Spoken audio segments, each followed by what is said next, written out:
What's the best way of playing approach shots from an awkward lie and still leaving yourself a chance at par? Let's do it. Let's do it now. Kind of that one. Toe is higher and that club face is now pointing left. Hi everyone, James Robinson here. Guys, first things first, I'd like to warmly welcome you all back to the channel. Hope you're all safe, hope you're all well. Today we have Chris back on the channel. Chris, how are you? Very good, yourself? I'm alright, thank you mate. We are at the wonderful, I can't say this enough, No.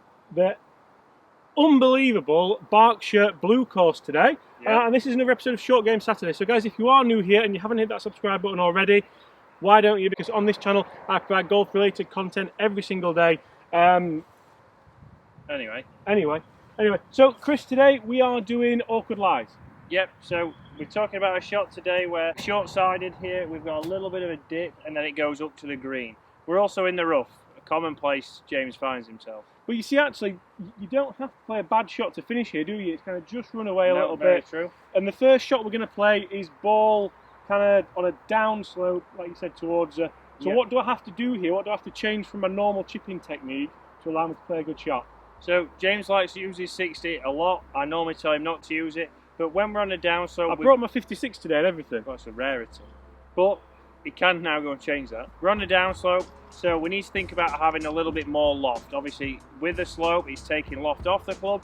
We can see we've got to get that ball in the air because we have got actually some sprinkler heads just in front. So not only is the lie hard, but then we've also got obstacles to go over. So we're going to get James in here with his 58, or has he got a 60? 60, you know full well it's a 60. Controversial, he's got a 60. So we're going to get him in here with his 60 now. There's a few things that will change its setup to help him get that ball into the air, landing on the green, and hopefully stopping close.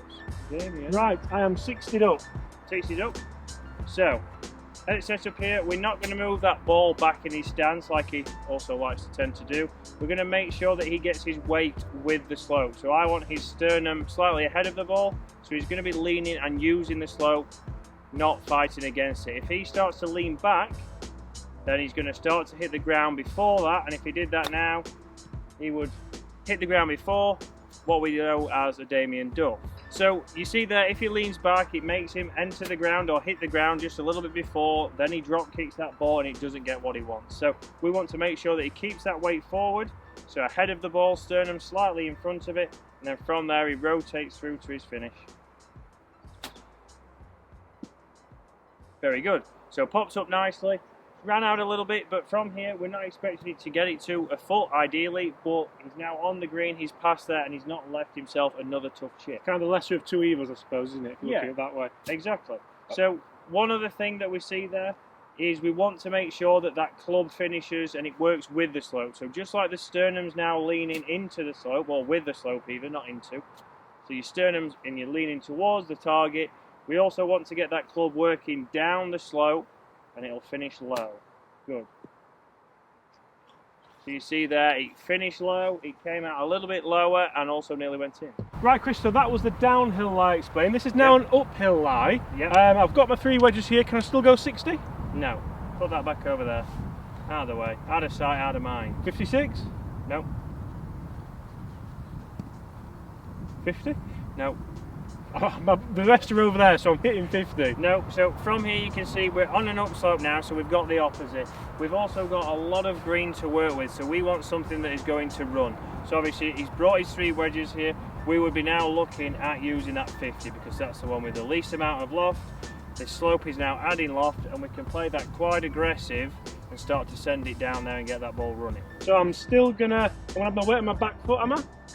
It's going to be, I would say for here, we want to get that slightly into the slope.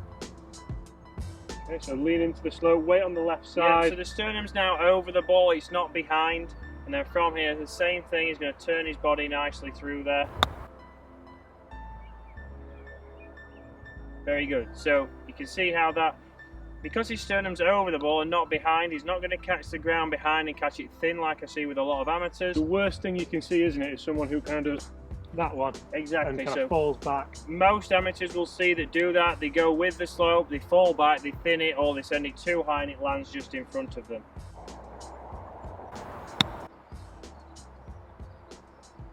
Beautiful. Good. So you see there, even though James is now having his weight slightly into the slope, he's not digging in. So the other one we sometimes see is people get way too much of their weight into the slope, and then they will dig in with the leading edge, and it'll shoot out really low. Or stay where it is. Personal favourite. Yeah, which is Damien. Damien. So if we can focus on rotating that body from this slope, we're going to be able to still play those shots consistently, get a good strike, get that ball running towards the target. So although on the downhill lie we went with the slope, on the uphill lie we went slightly into it and made sure that we turned our body. So Chris, we've done uphill slopes, we've done downhill slopes. What about if the ball's massively above my feet? I've got a deep cavernous bunker to go over, and it's still quite a tight lie anyway. This is. I don't like this. No. So might put up this way. Pretty much one of the hardest shots we can get around the green. So the ball's above your feet, we've got a bunker to go over, and we've not got much green to work with. So here we've got to start to think about how close we want to hit it. You know, tour players are going to probably be only just inside 10 feet. If we get this within 20 feet, 15 feet, we've got it on the green and we're giving ourselves a chance.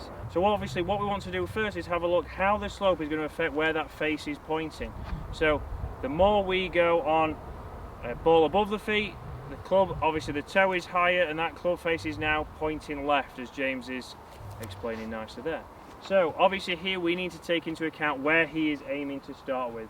So we're going to be aiming probably to the right or the middle of this bunker, because we're going to see it come off a little bit left due to the face plane tilt, as it's called, which has happened due to the slope. So James is going to now aim a little bit right. Here we're going to work with the slope, so he's not trying to hit down into the ball. I see people trying and lift it up. Weight is slightly left-sided. It's going to be in his toes, so he's going to grip down the club a little bit. And then from there again, he's going to. The main focus is turning that chest through. So we see there, it came out nicely. It came exactly where we said, just over this bunker. The only thing, it was a little bit long. We've still got probably a 20-foot putt from there, but he's now going to shorten his swing a little bit, not hit it as hard. That's almost as good as I feel like I can do, to be fair. Yeah, very good there. So obviously it's a very tough shot. So that's the best that James thinks he can do. He's took a little bit of speed out, but it's made sure that he's got over there. We're then probably around about 15 feet away, which is what we'd take.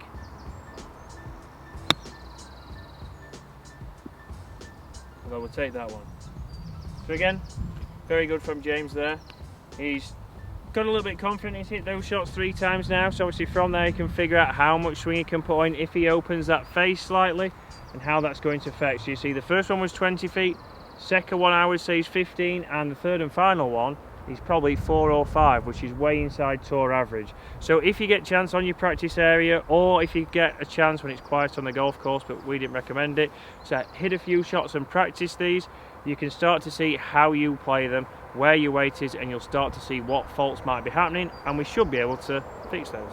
So guys, that was another episode of Short Game Saturdays, and we have discussed 3 pretty awkward lies. Guys, if you have any kind of queries or questions about that, by all means get in those comments below and ask us. We're more than happy to. I'll kind of usher you over to the Short Game expert, to be fair. But if you do want to see any other videos like this as well, certain lies, certain shots, and also can ask below, and we will get on those for you. Thank you so much. Make sure you do leave us a like if you enjoyed that. Hit that subscribe button if you haven't already. Go check out Chris's channel, because it's alright. Ish, kind of. Average. Tries his best. And apart from that, guys, I'll see you tomorrow. And I'll see you next week.